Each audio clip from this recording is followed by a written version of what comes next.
ایک لمحے کی، ایک پل کے لیے بھی وہ آگے اور پیچھے نہیں ہو سکتے۔ عین اسی وقت موت انہیں آ کے دبوچ لے گی۔ یہاں اجل سے دونوں معنی مراد ہیں، ایک معنی عذاب اور ایک معنی موت۔ تو وقت موت کا آ جائے یا وقت عذاب کا آ جائے تو پھر اس سے کوئی بچ نہیں پائے گا۔ عین اسی وقت موت اسے آ کے دبوچ لے گی، عذاب اسے آ کے دبوچ لے گا۔ اعوذ باللہ من الشیطان الرجیم، بسم اللہ الرحمن الرحیم۔ معزز خواتین و حضرات، عزیز طلبہ و طالبات، ڈیلی قرآن کلاس میں آپ سب کو خوش آمدید۔ امید کرتا ہوں آپ سب خیر و عافیت کے ساتھ ہوں گے۔ آج ہم پڑھیں گے سورۃ الاعراف پارہ نمبر 8 آیت نمبر 34۔ لفظی ترجمہ سماعت کیجیے گا۔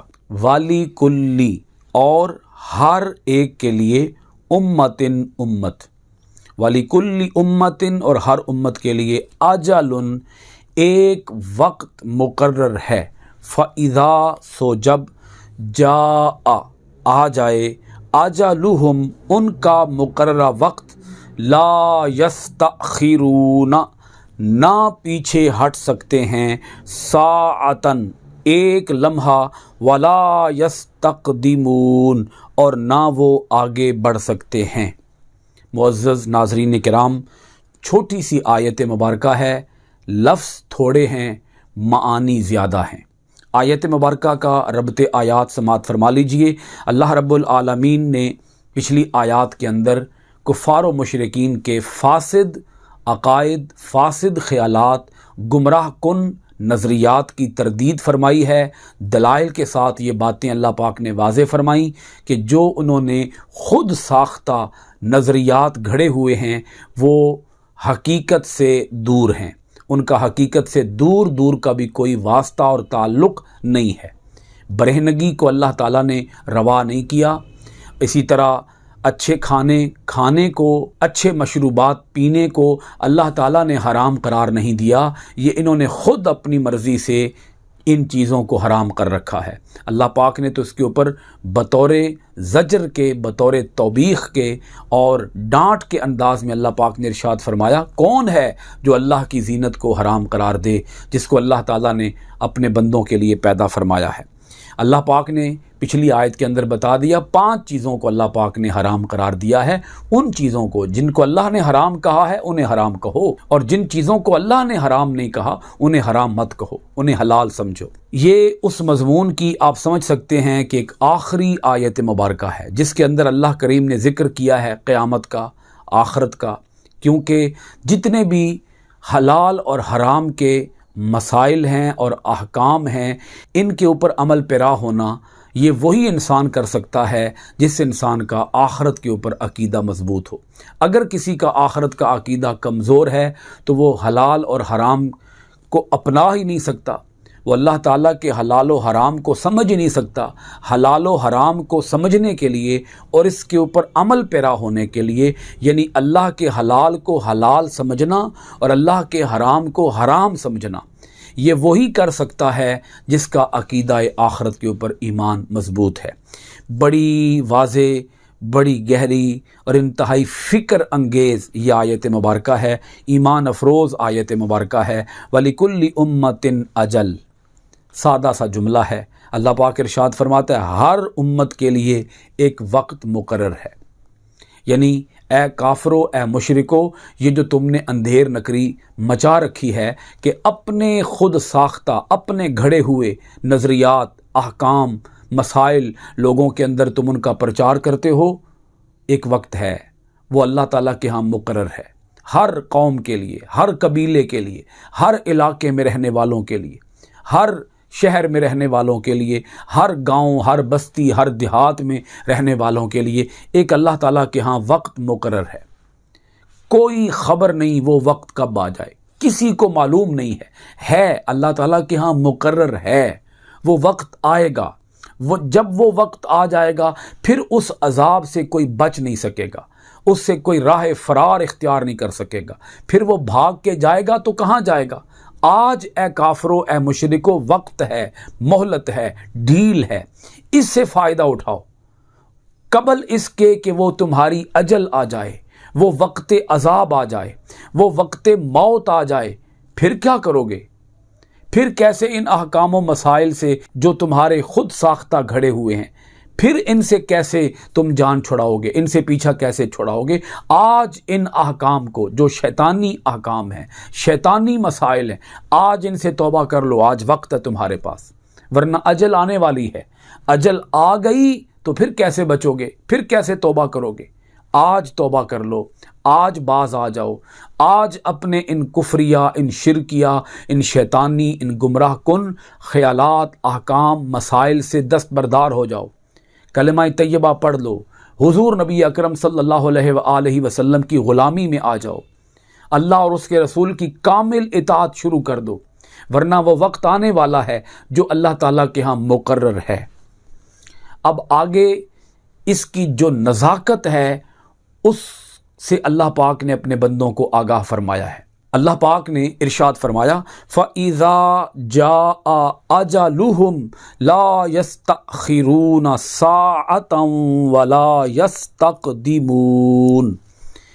ارشاد فرمایا سو جب آ جائے ان کا مقررہ وقت تو نہ وہ پیچھے ہٹ سکتے ہیں ایک لمحہ اور نہ وہ آگے بڑھ سکتے ہیں۔ جب وہ اجل آ جائے گی تو ایک سیکنڈ کی بھی تقدیم اور تاخیر نہیں ہو سکتی، نہ ایک پل وہ آگے جا سکتے ہیں، نہ ایک پل وہ پیچھے آ سکتے ہیں۔ ایک لمحے کی، ایک پل کے لیے بھی وہ آگے اور پیچھے نہیں ہو سکتے۔ عین اسی وقت موت انہیں آ کے دبوچ لے گی۔ یہاں اجل سے دونوں معنی مراد ہیں، ایک معنی عذاب اور ایک معنی موت۔ یہ بھی ہو سکتا ہے کہ معنی عذاب ہو، یہ بھی ہو سکتا ہے کہ معنی موت ہو۔ تو وقت موت کا آ جائے یا وقت عذاب کا آ جائے تو پھر اس سے کوئی بچ نہیں پائے گا۔ عین اسی وقت موت اسے آ کے دبوچ لے گی، عذاب اسے آ کے دبوچ لے گا۔ اس وقت جب موت کا وقت آ جائے گا یا جب عذاب کا وقت آ جائے گا تو پھر کوئی کیسے بچے گا؟ پھر اس عذاب یا موت سے بچنا ممکن کیسے ہوگا؟ آج وقت ہے، آج مہلت ہے، آج ڈھیل ہے، آج توبہ کرنی ہے تو آج توبہ کر لو۔ یہ اللہ رب العالمین نے یہاں پہ بات سمجھا دی ہے۔ حضرت عبداللہ ابن عباس رضی اللہ تعالی عنہما سے روایت ہے، حضور نبی اکرم صلی اللہ علیہ وآلہ وسلم نے ارشاد فرمایا، یہ حدیث پاک مستدرک کی ہے اور حدیث کا نمبر 7916 ہے۔ نبی اکرم صلی اللہ علیہ وآلہ وسلم نے ارشاد فرمایا، 5 چیزوں سے پہلے غنیمت جانو۔ نمبر 1، اپنے بڑھاپے سے پہلے جوانی کو۔ نمبر 2، اپنی بیماری سے پہلے صحت کو۔ نمبر 3، اپنی محتاجی سے پہلے مالداری کو۔ نمبر 4، اپنی مصروفیت سے پہلے فراغت کو۔ نمبر 5، اپنی موت سے پہلے زندگی کو۔ یہ کتنے خوبصورت اور قیمتی جملے ہیں، اگر ہم ان جملوں کے اوپر غور کر لیں ہماری کایا پلٹ سکتی ہے، ہماری قسمت تبدیل ہو سکتی ہے، ہم اللہ تعالیٰ کے مطیع اور فرما بردار بن سکتے ہیں۔ ایک ایک جملہ انتہائی توجہ کے لائق ہے۔ یعنی قبل اس کے کہ تمہاری جوانی چلی جائے اور بڑھاپا آ جائے، اس جوانی سے فائدہ اٹھاؤ۔ آج جوان ہو، آج تمہارے اندر طاقتیں ہیں، قوتیں ہیں، تم کھڑے ہو کر اللہ تعالیٰ کی عبادت کر سکتے ہو۔ تمہارے لیے عمرہ کرنا آسان، حج کرنا آسان، روزہ رکھنا آسان، جہاد کرنا آسان، نماز ادا کرنا آسان، اللہ تعالیٰ کے تمام احکام کے اوپر عمل پیرا ہونا آج تمہارے لیے آسان۔ جب قوتیں، طاقتیں جوان ہیں، جب تمہارے جسم کے اندر، وجود کے اندر پوری طرح سے طاقتیں اور قوتیں پورے عروج پر ہیں، تو اللہ تعالیٰ کی بندگی کے اندر ان اپنی طاقتوں اور قوتوں کو صرف کرو۔ اور اسی طرح صحت، اسے غنیمت جانو قبل اس کے کہ تمہارے اوپر کوئی بیماری آ جائے۔ اگر بیماری آ گئی تو پھر کیسے اللہ تعالیٰ کے احکام پر تم عمل کر پاؤ گے؟